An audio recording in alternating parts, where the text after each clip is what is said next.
સર્વપ્રથમ સાથે મળીને ગુરુ વંદના કરીએ. ધ્યાન મૂલમ ગુરુમૂર્તિ, પૂજા મૂલમ ગુરુપદમ, મંત્ર મૂલમ ગુરુવાક્યમ, મોક્ષ મૂલમ ગુરુકૃપા.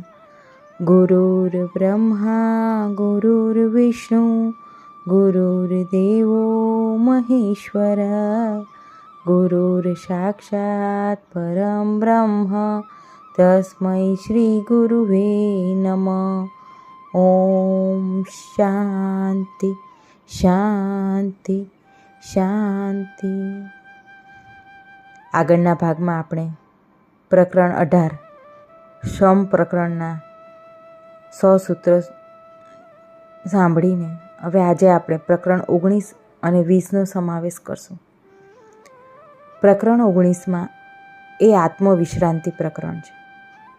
આત્મામાં સ્થિત રહેવું એ જ પરમ અવસ્થા. સૂત્ર 1. અષ્ટાવક્રના તત્વબોધનો ઉપદેશ સાંભળીને રાજા જનકે આત્મજ્ઞાન મેળવી લીધું. ત્યારે એ પોતાની અભિવ્યક્તિ આપે છે. મેં તમારાથી તત્વજ્ઞાન રૂપી ચીપિયો લઈને એનાથી હૃદય અને એના અંદર જે જુદા જુદા વિચારરૂપી બાણ હતા એ કાઢી દીધા છે. તત્વજ્ઞાન મેળવ્યા પછી અષ્ટાવક્ર રાજા જનકને વિદાય આપે છે, જવાની રજા આપે છે. રાજા જનક એક શિષ્યની જેમ પોતાના ગુરુને ધન્યવાદ અર્પણ કરે છે. પોતાની એ સ્થિતિનું વર્ણન કરે છે જે એમને ગુરુકૃપાથી મળે છે.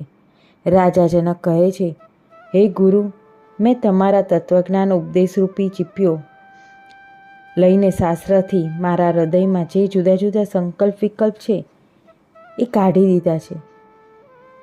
સૂત્ર 2. મારી મહિમામાં ક્યાં ધર્મ છે, ક્યાં કામ, ક્યાં અર્થ અથવા ક્યાં દ્વૈત અને ક્યાં અદ્વૈત? આત્મા આપણો સ્વભાવ, એ જ સત્ય અને એ જ આનંદ.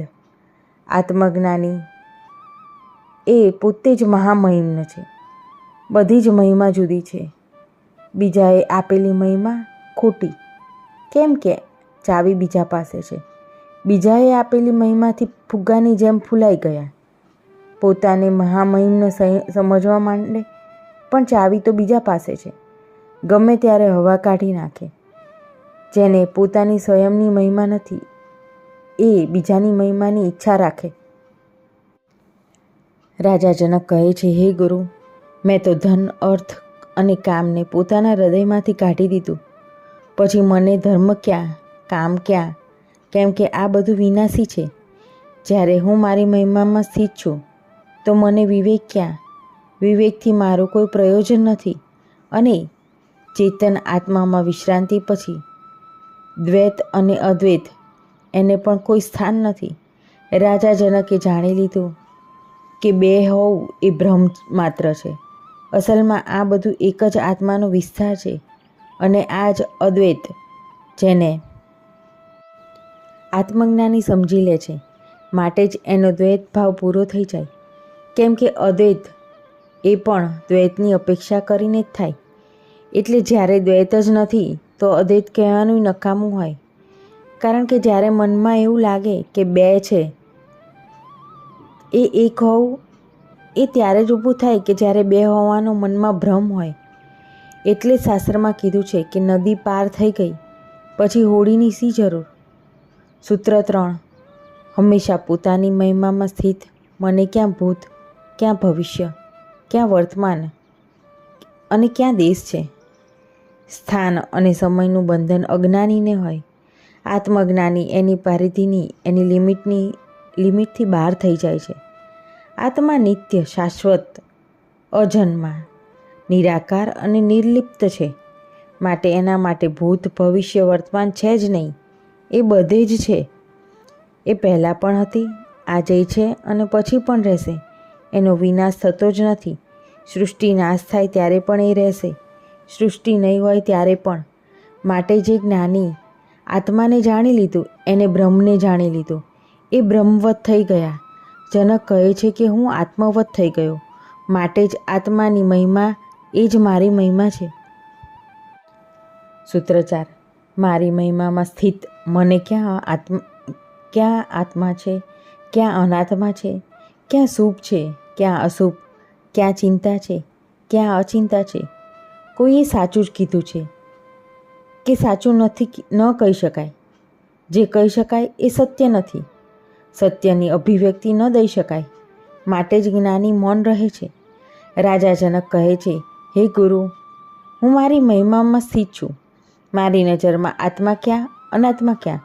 એટલે આત્મા અને અનાત્માનો વ્યવહાર અજ્ઞાનીની નજરમાં હોય. મારા માટે તો શુભય નથી અને અશુભ પણ નથી. ચિંતા ક્યાં અને અચિંતા ક્યાં. પણ ચૈતન્ય આત્મા જ આપણી મહિમામાં સ્થિત છે. એવો જ્ઞાની જ મહિમાય હોય. સૂત્ર 5.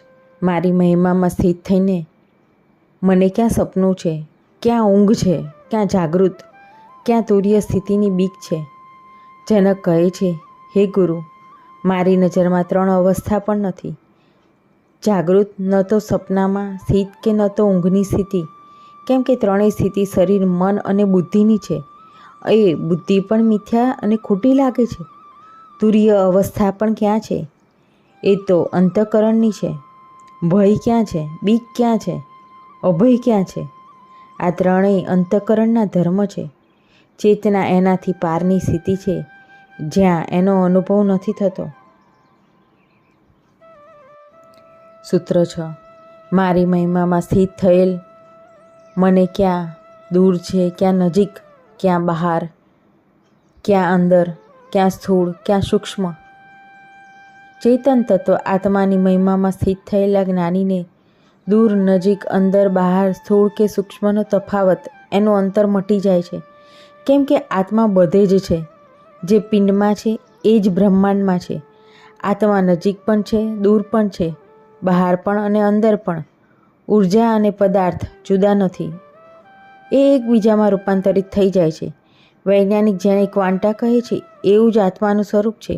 ન સ્થૂળ, ન સૂક્ષ્મ, ન પદાર્થ, ન તરંગ, પણ છે તો 2. સૂત્ર 7. મારી મહિમામાં સ્થિત મને ક્યાં મૃત્યુ છે, ક્યાં જીવન, ક્યાં લોક, ક્યાં લૌકિક વ્યવહાર, ક્યાં ગતિ કે ક્યાં સમાધિ છે. આત્માનો ન તો જન્મ છે, ન તો મૃત્યુ.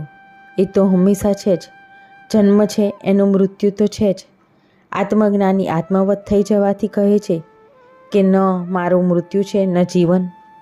મોત અને જીવન શરીરનું જ થાય છે. આત્મા અમર છે. આત્મા માટે લોક કે લૌકિક વ્યવહાર પણ નથી. કેમ કે એનો સંબંધ પણ શરીરથી જ છે.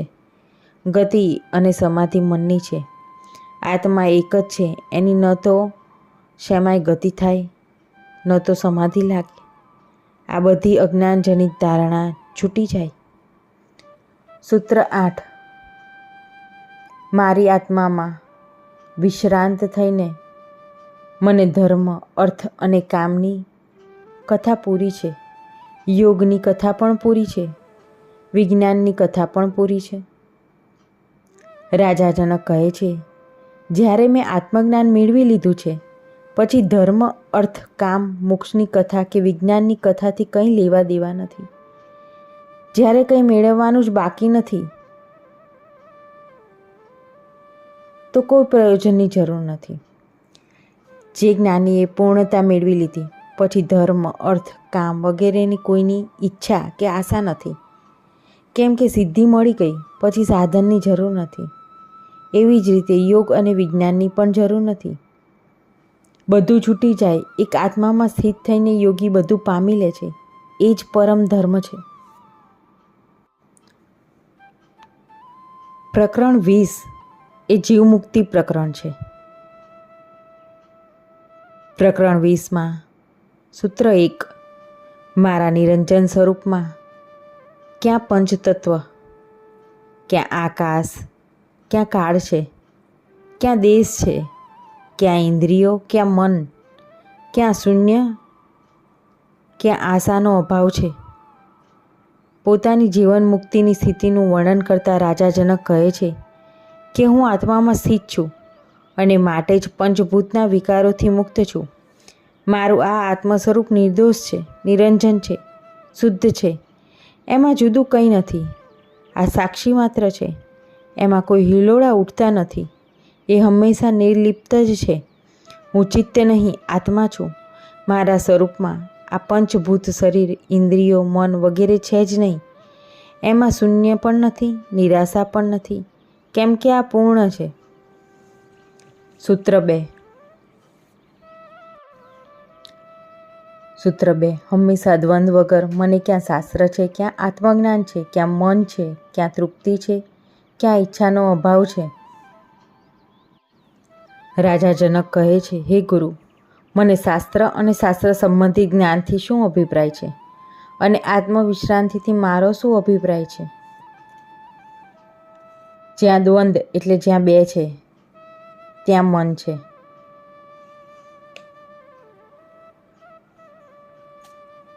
ચૈતન્ય આત્મા દ્વંદ્વ છે જ નહીં. એમાં સ્ત્રી પુરુષનો ભેદ નથી. જળ ચેતન, સગુણ નિર્ગુણ, જ્ઞાન વિજ્ઞાન, ઈચ્છા સંતોષ બધું પૂરું થઈને એક જ તત્વ બાકી રહે. બે થાય એનાથી તફાવત થાય. માટે જનક કહે છે, આત્મજ્ઞાન પછી હું દ્વંદ્વ રહિત થઈ ગયો છું. હવે મારે કોઈ શાસ્ત્ર વાંચવાની જરૂર નથી કે વાંચીને હું જાણું કે આત્મા કેવી હોય. આત્મવિજ્ઞાનની પણ હવે જરૂર નથી, કેમ કે એનું અધ્યયન બૌદ્ધિક હોય છે. હું તો સ્વયં આત્મા છું. મારે હવે શાસ્ત્ર કે વિજ્ઞાન ભણીને શું કરવાનું? હું વિષય વગરના મનનું પણ નથી વિચારતો. જેમ કે અષ્ટાવક્રએ પ્રથમ સૂત્રમાં જ કીધું કે વિષયને ઝેર સમજીને છોડી દે. વિષય છોડી દીધા પછી મન વિષય વગરનું, તો હવે મનની કલ્પના જ ક્યાં બાકી રહે છે? આ સ્થિતિમાં તૃપ્તિ પણ નથી, કેમ તે તૃપ્તિનો અનુભવ એ અતૃપ્તિને જ થાય. અતૃપ્ત હોય એને તૃપ્તિનો અનુભવ થાય. ઈચ્છા નથી, એવો વિચાર પણ નથી ઊભો થતો. એવી સ્થિતિમાં એક સ્થિત છું, એક સમાન, એક જ ભાવમાં. સૂત્ર 3. પોતાના જ સ્વરૂપમાં ક્યાં રૂપતા છે, ક્યાં વિદ્યા છે અને ક્યાં અવિદ્યા છે, ક્યાં અભિમાન છે અને ક્યાં આ બહારની વસ્તુ છે. અથવા તો એવું પણ કહેવાય કે ક્યાં મારું છે, ક્યાં બંધન છે અને ક્યાં મોક્ષ છે. આત્મજ્ઞાની માટે આત્મા જ એનું સ્વરૂપ છે. બીજા જે સ્વરૂપ ઓઢેલા છે એ અજ્ઞાનના લીધે એ સત્ય લાગે છે. એટલે બધી જ માયા છે. માયારૂપી પડદો દૂર કરવાની વાર છે કે વ્યક્તિને પોતાના નિજ સ્વરૂપનો બોધ થઈ જાય. માટે જનક કહે છે કે મારો અવિદ્યા વગેરે ધર્મ ક્યાં છે? જ્ઞાન ક્યાં છે? મારે કોની સાથે સંબંધ છે? કેમ કે સંબંધ તો બીજા સાથે હોય. બીજું ન હોવાને કારણે હું સંબંધ વગરનો છું. બંધન અને મોક્ષ ધર્મ પણ મારામાં નથી. મારા નિશેષ સ્વરૂપમાં ધર્મની પણ કોઈ વાર્તા નથી અને મારા સ્વરૂપમાં વિદ્યા વગેરે કોઈ ધર્મ નથી. સૂત્ર 4. મને હંમેશા નિર્વિશેષનું પ્રારબ્ધ કર્મ અથવા તો ક્યાં જીવન મુક્તિ છે, ક્યાં આ વિદેહ મુક્તિ છે. શાસ્ત્ર કહે છે કે આત્મજ્ઞાન થતાં જ સંચિત કર્મ નષ્ટ થઈ જાય છે. ક્રિયા કરતાં કર્મનું ફળ ભોગવવું જ નથી પડતું, કેમ કે કરતાપણું ન રહેવાથી ભોગતા પણ નથી રહેતા અને કર્મ ભોગવવા પણ નથી પડતા. એ આત્માને હંમેશા નિર્વિશેષ કહે છે, કેમ કે એ અદ્વૈત છે, બધી જ વિશેષતાથી પરે. આત્મામાં બે છે જ નહીં. સામાન્ય હોય તો વિશેષ થાય. આ જે બે દેખાય એ અજ્ઞાનના કારણે.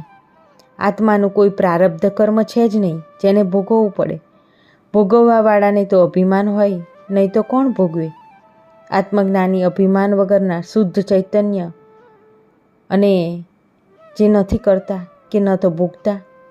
પ્રારબ્ધ કર્મ નથી ભોગવવાનું, નથી તો જીવન મુક્તિ, એટલે વિદેહ કૈવલ્ય પણ નથી. રાજા જનકે અભિમાન છોડી દીધું. શરીર એક જ કૈવલ્ય છે એવી વાત પણ છોડી દીધી. એટલે શરીર મુક્તિ એ એનાથી પણ પાર આત્મામાં સ્થિર થઈ ગયા. પરમાવસ્થાની આવી સ્થિતિ કોઈ પણ શાસ્ત્રમાં નથી કહી શક્યું, જેવું રાજા જનક કહે છે. અભિવ્યક્તિ આપવાની અપૂર્વ ક્ષમતા અન્ય કોઈ જ્ઞાનીમાં નથી, ન શાસ્ત્રમાં. માટે જ અષ્ટાવક્ર ગીતા એ શિરોમણી ગ્રંથ છે, જેની તુલના બીજા કોઈથી ન થાય. સૂત્ર 5. હંમેશા સ્વભાવ રહિત. મને ક્યાં કરતાપણું, ક્યાં ભોગવું છે એટલે કે ક્યાં ભોગતાપણું, કે ક્યાં કામની હીનતા છે, ક્યાં સ્ફુરણ, ક્યાં પ્રત્યક્ષ જ્ઞાન, કે ક્યાં ફળ છે. અજ્ઞાની જ્યાં મન અને અભિમાનમાં જીવે છે, ત્યાં જ્ઞાની મન તેમજ અભિમાનથી માત્ર દ્રષ્ટાભાવથી જીવે છે. માટે જનક કહે છે કે સ્વભાવ વગર મને કરેલું કર્મ ક્યાં છે? એટલે કરતાપણું કે ભોગતાપણું બંને નથી, કરતા નહીં અને ભોગતાય નહીં. અને માટે જ વૃત્તિરૂપ જ્ઞાન પણ મારામાં નથી, કેમ કે મનમાં સ્ફુરણ એટલે જ કંઈક ઈચ્છા, એવી વૃત્તિવાળું જ્ઞાન થાય. એવું મન સ્ફુરણ પણ મારામાં નથી. હું તો વાસના વગરનો છું. સૂત્ર 6. મને અદ્વૈત સ્વરૂપને ક્યાં બીક છે અથવા ક્યાં મુમુક્ષુ છે, ક્યાં યોગી છે, ક્યાં જ્ઞાનવાન છે, ક્યાં બંધન કે ક્યાં મુક્તિ? જનક કહે છે કે હું અદ્વૈત સ્વરૂપ છું, એટલે એક જ. સૃષ્ટિમાં બે છે જ નહીં, બે માનવું જ અજ્ઞાન છે. મને અજ્ઞાનના લીધે જે જુદું જુદું લાગતું હતું તે હવે નષ્ટ થઈ ગયું છે. હવે મારા માટે કોઈ બીક નથી, કેમ કે હું સર્વત્ર છું, કોઈ લોક નથી. તો પછી મુમુક્ષુતા કે મોક્ષની ઈચ્છા પણ નથી. મુમુક્ષુનો અભાવ છે, એટલે જ્ઞાનવાન યોગી છું એવું પણ ન કહેવાય, કેમ કે હું સ્વયં જ્ઞાન છું. માટે જ હું ન તો બંધન છું ન મુક્ત છું, કેમ કે આત્માને ના તો કોઈ બાંધવાવાળું છે કે ન તો એ મુક્ત છે. એ હંમેશા એક જ ભાવમાં. સૂત્ર 7. મને અદ્વૈત સ્વરૂપને ક્યાં સૃષ્ટિ કે ક્યાં સંહાર, ક્યાં સાધ્ય છે અને સાધન, અને ક્યાં સિદ્ધિ છે?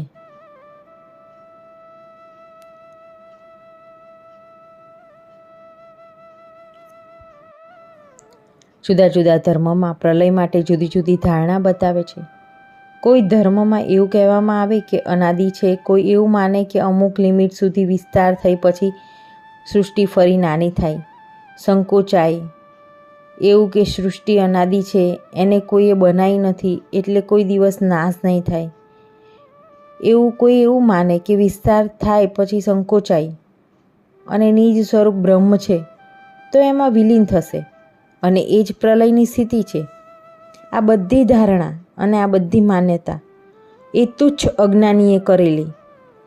પરમાત્મા એક વિરાટ ચેતન ઉર્જા છે, જેને એક વ્યાખ્યામાં બાંધી ન શકાય. સૃષ્ટા અને સૃષ્ટિ બે છે જ નહીં. અદ્વૈતની આવી ધારણા કોઈ ધર્મમાં નથી. આ ધારણા પૂર્ણ વૈજ્ઞાનિક છે. પરમાત્માને પામવાનો કોઈ તર્ક વિજ્ઞાનની પ્રયોગશાળામાં ન થાય. એક જ માર્ગ ધ્યાન તથા પ્રેમ. રાજા જનક સદ્ગુરુના બોધના લીધે જ અદ્વૈત સ્વરૂપ પામે છે. જ્યારે આખી સૃષ્ટિ આત્માનો વિસ્તાર છે તો આત્મા જ મૂળ તત્વ છે, તો પછી એનાથી જુદી કોઈ સૃષ્ટિ નથી, ન તો સંહાર, કેમ કે એનું અસ્તિત્વ નાશ થતું જ નથી. ઉર્જા નાશ થતી જ નથી. જેને આત્માને જાણી લીધું એના માટે સાધ્ય, સાધન, સાધક કે સિદ્ધિ બધું જ નકામું. આ બધું અજ્ઞાની માટે છે.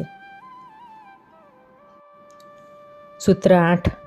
હંમેશા વિમલ સ્વરૂપ મને ક્યાં પ્રમાતા, ક્યાં પ્રમાણ, ક્યાં પ્રમેય, ક્યાં પ્રમા છે કે ક્યાં કિંચિત કે ક્યાં અકિંચન?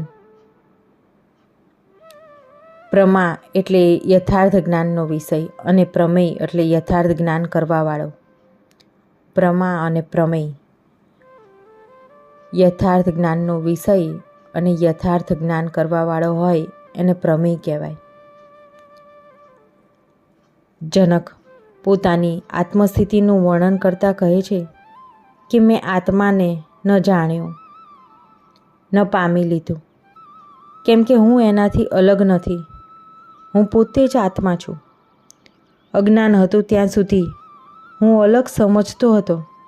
જો આત્મા અલગ હોત તો હું એને મેળવી લેત, અને જો મને એનું જ્ઞાન હોત તો એ અલગ છે એવું મેં મેળવી લીધું એવું સિદ્ધ કરવા માટે પ્રમાણ આપવું પડત.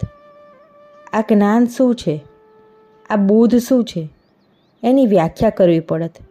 કેમ કે હું બોધ મુક્ત નથી, બોધ મારાથી અલગ નથી, હું બોધ પણ નથી. હું આત્મા છું, જે પોતે જ બોધ સ્વરૂપ છે, સાક્ષાત પ્રત્યક્ષ. કોઈ પ્રમાણની જરૂર જ નથી.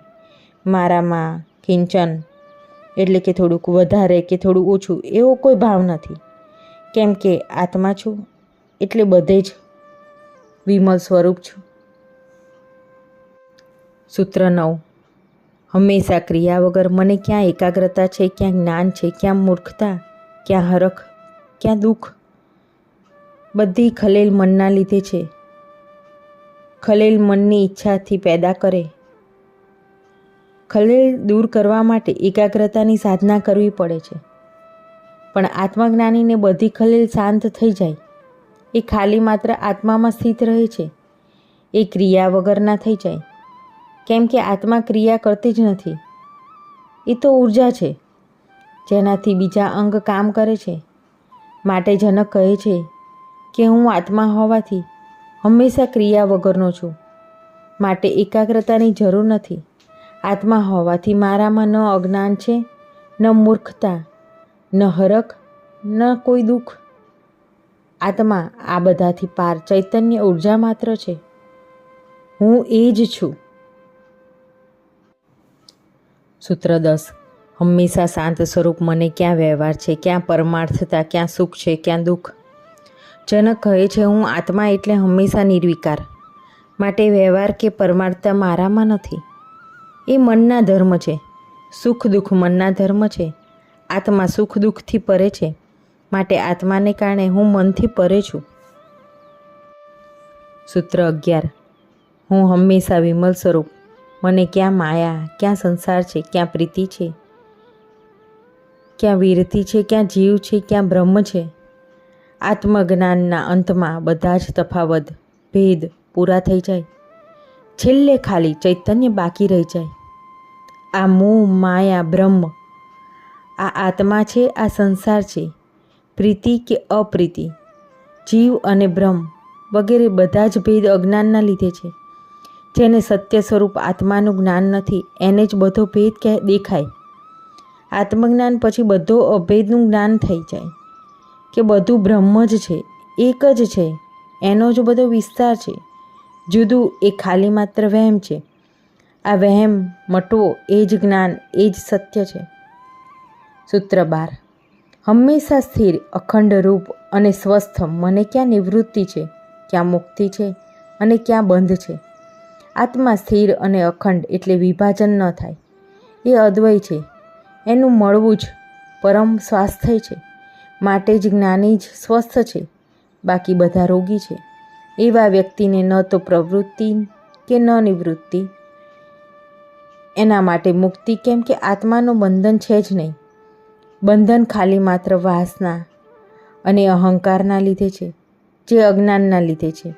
અભિમાનના લીધે કરતાપણું અને એનાથી જ પાપ અને પુણ્ય. કર્તાને લીધે ભોગતા પણ છે. જે ધર્મને આત્માને નથી જાણ્યું એ જ તફાવત કરે. અને અહંકારીને તૃપ્તિ પણ મળે. લોકો ધર્મના નામે અભિમાનને જ પોષણ કરે છે. પોતપોતાના ધર્મનું ગુણગાન, એનાથી અભિમાન. અષ્ટાવક્ર કોઈ ધર્મની વાત જ નથી કરતા. પરમ ધર્મ આનાથી ઉપર એક અસ્તિત્વની વાત કરે છે, જે અખંડ છે, અદ્વૈત છે, નિર્મળ, નિર્વિકાર, શાંત અને ચૈતન્ય છે. સૂત્ર 13. ચિંતા વગર કલ્યાણરૂપ મને ક્યાં ઉપદેશ અથવા ક્યાં શાસ્ત્ર છે, ક્યાં શિષ્ય, ક્યાં ગુરુ અને ક્યાં મોક્ષ. અજ્ઞાનીને ઉપાધિવાળા હોય, અજ્ઞાનીને ચિંતા બહુ હોય. આત્માની કોઈ ઉપાધિ હોતી નથી. એ બધું જ છે, એને કંઈ નથી. એ શિવરૂપ અને કલ્યાણરૂપ છે. ઉપાધિ વગર ઉપદેશ ક્યાં છે? કેમ કે ઉપદેશ પોતાનાથી જુદો હોય છે. આત્માથી જુદું કંઈ નથી. માટે જ શાસ્ત્ર ગુરુરૂપી ઉપદેશ ક્યારેય નથી. શિષ્ય ભાવ અને ગુરુભાવ પણ નથી, કેમ કે એ બધા લેવાથી જ થાય. એટલે કે જ્ઞાની પોતે જ ગુરુ છે. એને ગુરુત્વ પામી લીધું. એ શિષ્ય પણ નથી, કેમ કે એને ગુરુની જરૂર નથી. એ તો આત્મજ્ઞાનને મળી ગયો અને એ પછી બધું નકામું થઈ જાય. સૂત્ર 14. ક્યાં અસ્તિ અને ક્યાં નાસ્તિ, એટલે કે ક્યાં હોવું કે નહીં, ક્યાં એક અને ક્યાં બે છે. એમાં બહુ કંઈ વધારે કહેવાની શું ગોઠવણી. મારે તો બધું જ શાંત થઈ ગયું. કંઈ પણ તો હવે અંતરમાં ઉઠતું નથી. અંતમાં જનક કહે છે કે અજ્ઞાની જ કહે છે કે સંસાર છે, માયા છે, બ્રહ્મ છે, જીવ છે વગેરે એ બધું છે એમ જ જાણે. પણ જે એવું કહે કે માને કે આ બધું કંઈ નથી, સૃષ્ટિ, જીવ બધું માયા છે અને બ્રહ્મ છે અને બ્રહ્મ જ સત્ય છે, એ પણ અજ્ઞાની જ. જેને જાણ્યું નથી એ જ અસ્તિ અને નાસ્તિના વહેમમાં જીવે. જેને જાણી લીધું છે એ આત્મવત થઈ જાય. એના માટે અજ્ઞાન રહેતું નથી. અજ્ઞાનથી જે છે એ બધું વહેમ છે, એ મટી જાય કે શું છે અને શું નથી. એ એવું પણ ન કહે કે ઈશ્વર એક જ છે, જીવ એનાથી અલગ છે, કે બધી જ આત્મા ઈશ્વર છે. ઈશ્વર અનેક છે, કેમ કે આત્મા અનેક છે. એ ભગવાન અને ભૂત એમ બે શક્તિ છે એવું પણ ન માને. જે બધા વિચાર ઊભા થાય એ મનના છે, એ મનના કારણે ઊભા થાય. આત્મજ્ઞાની જે છે એમને વિચારની તરંગ ઉઠતી જ નથી. બધું જ શાંત થઈ જાય. કહેવાવાળો કોઈ રહેતો જ નથી. કોણ વ્યાખ્યા કરે? એવા જ્ઞાની એક જ પરમ તત્વમાં વિશ્રામ કરે, સ્થિત રહે છે. આ જ જ્ઞાનની અંતિમ અવસ્થા છે. આ જ અંતિમ સિદ્ધિ છે.